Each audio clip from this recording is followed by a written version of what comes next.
ugu horeyn wasiirkeena wasaaradda arrimaha dibadda Axmed Macalin Fiqi, wasiirkeena dhalinyarada isboortiga Maxamed Bare, wasiirkeena warfaafinta Daawud Aways, wasiiradeena kale xaadirka ah, martida culculus la joogtay ajaanibta ah ama walaalaheena Afrika ah oo maantooda xuseen xogeyaheena joogtada wasaaradda arrimaha dibadda, dhammaan safiiradeena Soomaaliyeed ee joogay mas'uuliyiinteennii hore xilalka u soo qabatoo dhan golayaasheena baarlamaanka aqalka hoose iyo aqalka sare intii nagala joogta, marti sharafta quruxda badan ee odayaasha dhaqankeennii maanta ku soo labista ugu horeeyaan iyo gabdhaheena quruxda badan iyo wiilasheena dhaqankii hiddaha dhaqanka maadaama maalin Afrikaan xuseyno soo xirtay dhaqankii ay hiddaha u lahaayeen. dhammaan warbaahinta iyo martida joogto dhan waxaan ku salaamay salaanta islaamka assalaamu calaykum. salaan kadib waa maalinteennii waa maalintiinnii waa maalintaadii waa maalintii Afrika. runtii ilaahay wuxuu nagu dhaliyay qaaraddaas quruxda badan hodanka ku ah wax walba, hadday noqon lahayd khayraad, hadday noqon lahayd dhaqan, hadday noqon lahayd beauty, hadday noqon lahayd dalxiis, hadday noqon lahayd xayawaano iyo xoolo, iyo hadday noqon lahayd macaadinba alla ku manaystay wax walba adduunka jira alla ku manaystay. maalinteedii inaan weyneyno oo weliba lagu sii maamuuso sidii jiilasheena soo socda wax fiican u noqon lahaayeen ama mustaqbal fiican u dheeli lahaayeen, waxbarashada weliba maanta lagu sii lamaansho. runtii maalintaas waxaan leeyahay hambalyo dhammaantiin. waa maalin weyn runtii mudanna in ay maxaa la yiraahdaa la maamuuso oo si wada jir aan u wada maamuusano. maanta caasimad kasta iyo meel kasta looga dabaaldegayaa arrinta waxbarashada way loogu lamaaniyay. maanta waad ogtihiin furaha nolosha dhan waa aqoon, furaha nolosha dhan waa aqoon. qof aan aqoon lahayn waxa weeye wax walba xalaal u ah, meel walba ku dhacaya. Soomaaliyana de waxa riij alla nooga dhigay in boqolkiiba 80 in ku dhow waqti dadku wax baran lahaayeen wax soo saar lahaayeen dadkii ahaa inay noogu badan yihiin. runtii waxa farxad noo ah maanta inaan dabaaldegayna annagoo ku soo laabana qaaradeennii ka muuqana runtii aan ku ahayn culays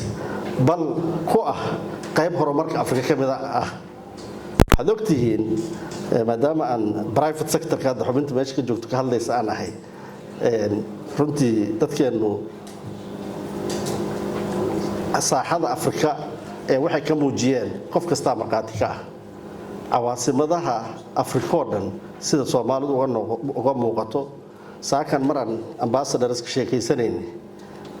waxay noo sheegayeen inaan hadda la kala garin karinba Kenya marka la joogo Soomaaliga iyo Kenyaanka inaan la kala garin karin kee waddan kale iyo kee aan lahayn. waxay ku tusaysaa sida Soomaalidu sida positive-ka ah wax fiican bay geeyeen.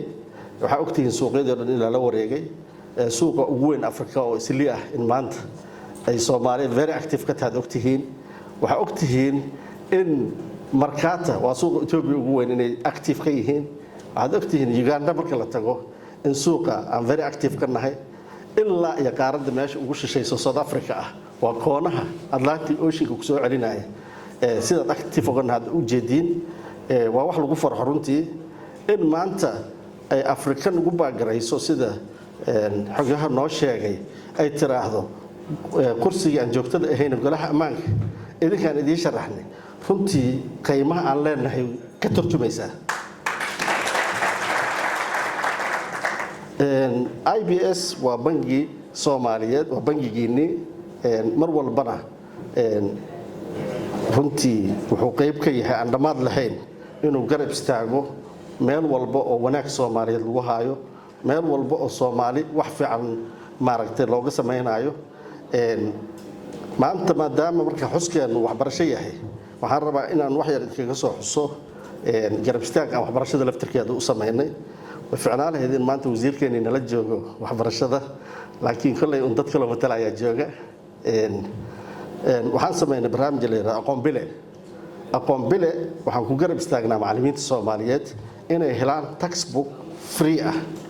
hadda aqoon bile barnaamijkiisa waxa members ka ah ilaa 700 oo macallin waxaan rajaynaynaa wadin sanadkan soo socda inaan gaarsiino ilaa 4,000 oo macallin inay helaan textbook ay wax ka dhigi lahaayeen oo free ah anagoo barnaamijkaas la kaashanayno shirkad kale oo private oo runtii la yiraahdo Power Technology oo madbacadda ugu weyn magaalada maanta uuna casrisan ah waxaa noo soo weheliyataa in aan adeegyadeeno dhan arday kasta oo Soomaaliyeed ama uga dhignay free ama u jabino uga dhignay half price waxaa ogtihiin in ardadeena Soomaaliyeed banaanka tacliinta u aaday oo hadda wax ku bartay dibadaha ay u baahan yihiin inay access u helaan lacagtoodii ama xawaaladii ama wax Soomaalida ama waalid u dirayeen kaararkaas ayaan uga dhignay accessible waxaan ku xirnay oo isku xirnay financialkii banaanka iyo kii gudaha asagoo ardaygu ku helayo saandii sheegaba kaarkaas ama qiimo jaban ama qiimo maartay iska bilaash runtii waxaan rabaa inaan taas anagoo faa'iideysanayna maxaa la yiraahdaa dhalinyaradeena isla garab istaago wasiirkan sportiga waa jooga laftarkiisa waxaan ka wada shaqeynaa dacminaa oo runtii the next 5 years aan sponsorship u sameynay Somali National League oo arki doontid meel kasta ku dheelayaan aad calaamadeena ka arki doontaan sidoo kale waxaan bilaash uga dhignay kaarar VIP ah ciyaartooyga Soomaaliyeed oo raba inuu banaanka noogu soo dheelo markuu u safray ciyaarahaas aadayo xasaanad baan siinay inuu VIP lounge airport kasta oo samarti ku noqonay oo si bilaash ku galo asagoo safaaradiisina daba socon wasaaraddiina si daba socon runtii IBS mar walba wuxuu u taagan yahay